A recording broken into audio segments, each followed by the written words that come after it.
Hello बच्चों, सुप्रभात। तब कैसा लग रहा है आप लोगों को गर्मी की छुट्टी मनाते हुए? ज़्यादा ही मस्ती आ रहा होगा क्या?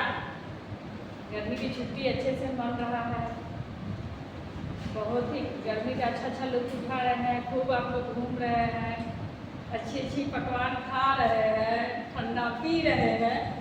तो आप लोगों की फिर से विद्यालय खुल गई है और ऑनलाइन क्लास के द्वारा, क्योंकि गर्मी इतनी अभी पड़ रही है कि फिर से स्कूल को बंद किया गया है। अभी ऑफलाइन क्लास नहीं चलेगी, इसलिए फिर से हम लोग मिल रहे हैं ऑनलाइन क्लास के द्वारा। और ऑनलाइन क्लास के द्वारा गर्मी छुट्टी के बाद आज पहला दिन है क्लास का, तो आज हम लोग पढ़ेंगे व्याकरण। क्या पढ़ेंगे? व्याकरण।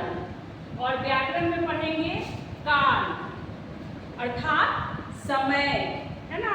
समय के बारे में जानेंगे, काल के बारे में जानेंगे। जैसा कि अभी आप जान रहे हैं कि अभी हम लोगों का समय है, कैसा समय है, कैसा समय चल रहा है? गर्मी का, भीषण गर्मी पड़ रही है, सूर्य का इतना तेज रोशनी है जिसमें अगर हम लोग बाहर निकले तो लग रहा है कि जैसे आग में खड़े हो गए हैं, जल जा रहे हैं। इस वजह से क्या है, आप लोग अभी कहाँ रह रहे हैं? घर में रह रहे हैं, ताकि आप लोगों का गर्मी का असर कम झेलना पड़े। और इसी को ध्यान में रखते हुए अपना ऑनलाइन क्लास चल रहा है। और इसमें क्या पढ़ रहे हैं हम लोग? समय। अभी क्या समय चल रहा है वो आप जान ही गए हैं। अब आगे पढ़ते हैं। समय में हम क्या पढ़ते हैं? काल। काल आखिर होता क्या है? काल का क्या अर्थ है? काल का अर्थ है समय, ठीक है। और काल किसे कहते हैं? देखिए यहाँ काल, काल किसे कहते हैं? तो जिस क्रिया के जिस रूप से, किससे? क्रिया के जिस रूप से, क्रिया अर्थात काम। क्रिया का अर्थ क्या होता है? काम होता है, ठीक है। यानी क्रिया के जिस रूप से उसके समय का बोध हो, क्रिया के जिस रूप से उसके समय का, यानी कि जो भी कार्य हम लोग कर रहे हैं या कोई भी काम हम लोग कर रहे हैं वो किस समय में हो रहा है उसका अगर यदि पता चलता है, उसी को कहा गया बोध हो, है ना। उसी को क्या कहा गया है? बोध हो। यानी पता चलता है कि वो कौन से समय में हो रहा है, उसे हम लोग क्या कहते हैं? काल कहते हैं। अब जैसे मान लीजिए उदाहरण में है, वह पढ़ता है, तो वो पढ़ रहा है। मान लो वह पढ़ता है, वो पढ़ती है, या फिर रानी पढ़ती है, रमेश पढ़ता है, कुछ भी लिख रहा है, तो क्या हो रहा है? पढ़ता है यानी पढ़ रहा है। तो ये क्या हुआ? वर्तमान काल में आ गया। ये वर्तमान यानी जो अभी अभी हो रहा है। जैसे अभी मैं आपको पढ़ा रही हूँ, तो ये कौन सा समय हो गया? ये कौन सा काल हो गया?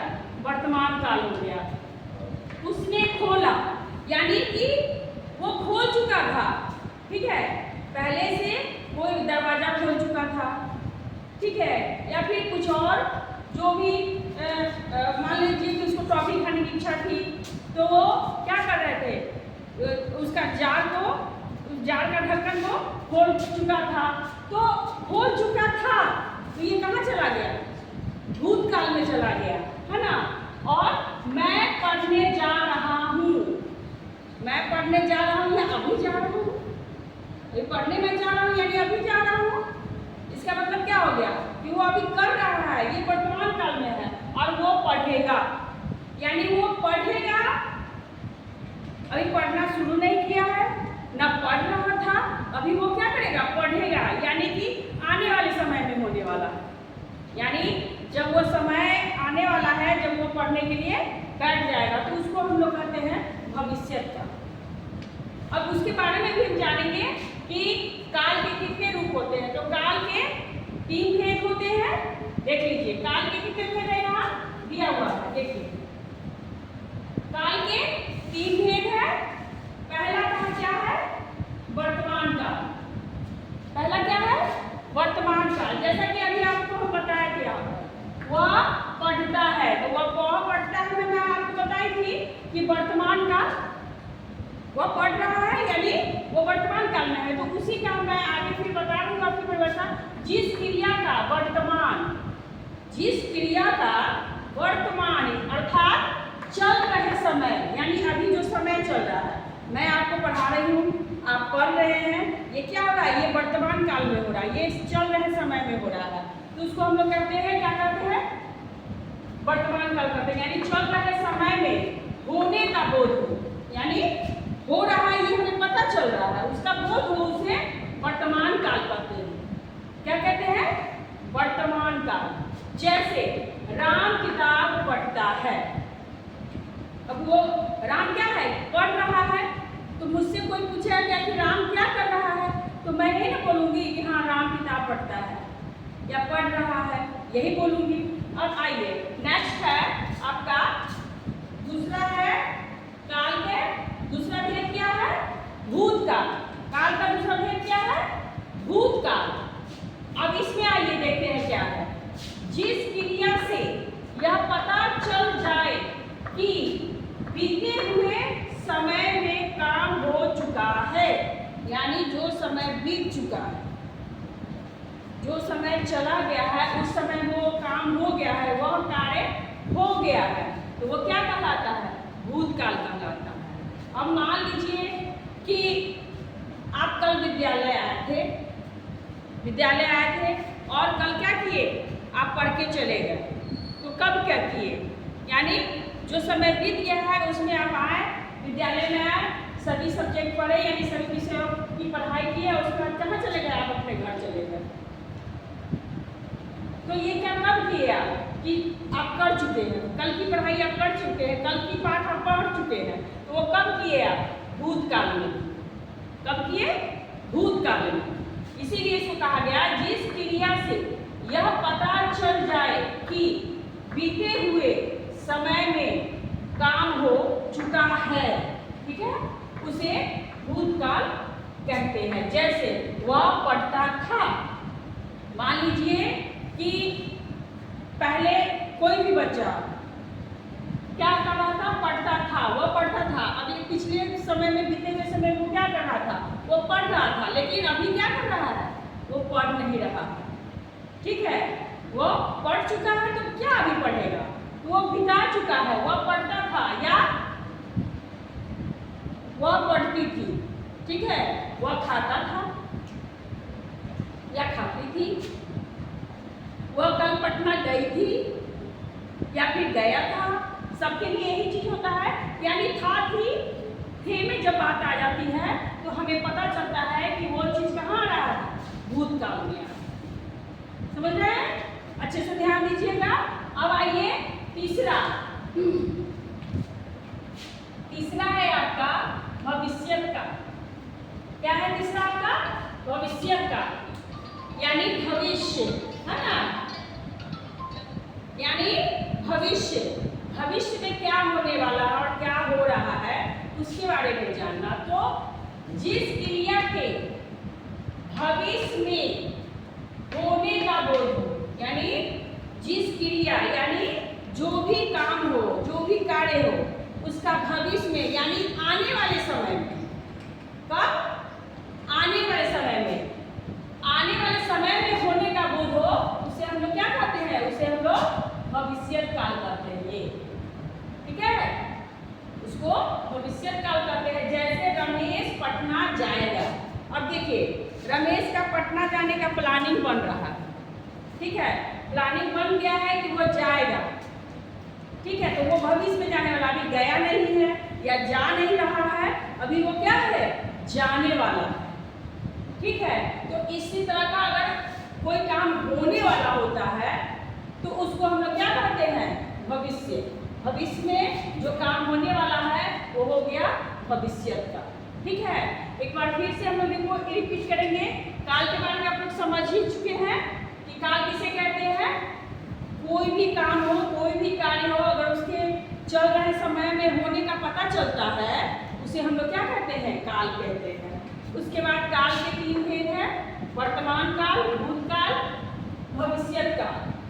वर्तमान काल आपको पता ही है, जो अभी हम लोग कार्य कर रहे हैं, या फिर आप कर रहे हैं या फिर दुनिया का कोई भी व्यक्ति अभी जो काम कर रहा है, चल रहे समय में हो रहा है, उसे हम लोग वर्तमान काल कहते हैं। भूतकाल किसे कहते हैं कि जो काम हम लोग कर लिए हैं वो फिनिश हो चुका है, उस कार्य को खत्म कर दिया जा चुका है, उसे हम लोग भूतकाल कहते हैं। और भविष्य काल जो आगे आने वाले समय में होने वाला, होने की संभावना है, होगा ही, तो ये सब कहाँ आ गया, भविष्य काल में आ गया। ठीक है ना बच्चों। तो हमें लगता है कि काल अर्थात समय के बारे में आप अच्छे से जान चुके होंगे, अच्छे से समझ चुके होंगे। तो मैं चाहूंगी कि आप इसे अच्छे से इस वीडियो को देखिए, पढ़िए और समझिए इसके बारे में। और क्योंकि समय के बारे में जानना बहुत जरूरी है, क्योंकि समय हम लोग के लिए क्या है, बहुत इम्पोर्टेंट है, महत्वपूर्ण है। कहावत है कि अगर समय अगर एक बार चला गया, जो बीत गया वो फिर आता नहीं है। ठीक है, तो उस चल रहे समय में अगर कार्य को कर लिया जाए तो समय से वो समाप्त हो जाता है। इसीलिए कहा जाता है कि हमेशा समय का पालन करें, है ना। नियमित समय से कोई भी कार्य करने से वो कार्य अच्छे तरीके से क्या होता है, संपन्न होता है। यदि आप समय से कोई कार्य नहीं करते हैं और आज का काम कल पर, कल का काम परसों, उसके अगले दिन छोड़ देते हैं, तो वो कार्य क्या होता है, हम लोगों का विफल हो जाता है, खराब हो जाता है, सही से नहीं हो पाता है। अब अभी ही आप लीजिए, अगर आज मैं आपको ये पढ़ाई हूँ, यदि आप इसको नोट नहीं करते हैं, नहीं लिखते हैं, नहीं समझते हैं, तो क्या होगा, ये फिर क्या होगा आपका कि आज का तो वर्क रह जाएगा, फिर नेक्स्ट डे जो अगले दिन जो पढ़ाया जाएगा वो भी वर्क हो जाएगा। अर्थात क्या हुआ, वर्कलोड बढ़ गया, काम करने का जो प्रोसेस है वो अधिक हो गया। उस समय आपका और ज़्यादा मन नहीं लगेगा, आप करना नहीं चाहोगे, आप चाहोगे कि नहीं अब बहुत है, हम कैसे करें। तो ऐसा कुछ नहीं करना है। आपको क्या करना है कि पर डे बाय डे पढ़ना है, उसे नोट करना है और उसे याद भी करना है। इससे क्या होगा कि आपका वर्कलोड क्या होगा, कम हो जाएगा और आपको पढ़ने में मन भी लगेगा। इसीलिए आज मैं आप लोगों को काल के विषय में पढ़ाई हूँ, यानी समय के विषय में पढ़ाई हूँ कि समय आखिर क्यों इतना महत्वपूर्ण है। ठीक है ना बच्चों। तो कहने का अर्थ है कि आप इसको अच्छे से समझ लीजिए, पढ़ लीजिए। और आप लोगों को मैं ये भी इम्पोर्टेंट बात बता दूँ कि जो भी पढ़ाया गया है, जो भी लिखाया गया है, वो आप लोगों के ग्रुप पर एक लिंक जाएगा, उसमें आप लोगों को ये सारे होमवर्क को नोट कर लेना है। और नोट करने के बाद आप उसका PDF बनाकर उस लिंक पर होमवर्क को डाल देना है। मान लीजिए कि ये आपका क्लास वर्क है और होमवर्क जो होगा आपको उसका जैसे ही कॉपी में नोट करिएगा, उसका एक PDF बनाइएगा और उस लिंक पर उसका PDF बना करके डाल दीजिएगा। इससे क्या होगा कि मैं चेक करूंगी कि मेरे कितने बच्चे हैं जो इस होमवर्क को किए हैं और उसी के अकॉर्डिंग, उसी के अनुसार मैं आप लोगों को नंबर दूंगी। ये सबसे इम्पोर्टेंट है, सबसे महत्वपूर्ण है, इसलिए इसको बहुत अच्छे से ध्यान दीजिएगा। होमवर्क बनाना है और उसे ऐप पर डालना है, इसलिए इस चीज़ को भूलिएगा नहीं। ठीक है, तो आज का क्लास इतना ही पे हम लोग समाप्त कर रहे हैं। फिर अगले दिन अगले पाठ के साथ हम लोग मिलेंगे। इसी के साथ यहीं पर क्लास की समाप्ति होती है। Okay, bye.